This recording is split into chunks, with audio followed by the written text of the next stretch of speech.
And my final story is I spoke to one of my daughters not long ago about her maths learning. And she was in secondary school. And she told me that she'd been learning about the Fibonacci sequence and linking into Italy and Leonardo da Vinci and Fibonacci. And it was a math sequence of numbers. And I said to her, did you look at this Fibonacci sequence as a pattern? Because it's a beautiful spiral pattern that we see in nature. And it's a pattern of growth. And she said she hadn't realized that. So I said, well, just curl up your index finger and you can start to see this pattern at work here.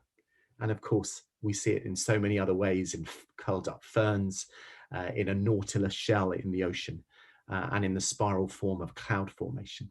So this lovely connection that geometry gives us between seeing our relationship with the wider world. And I concluded our conversation by asking her, what are you doing in art? Because there's such a lovely link here between your maths learning and some artistic expression of this Fibonacci sequence and spiral.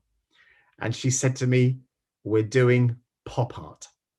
And it just felt like a beautiful way of showing that actually there are so many ways in which we can link things together and make them make sense.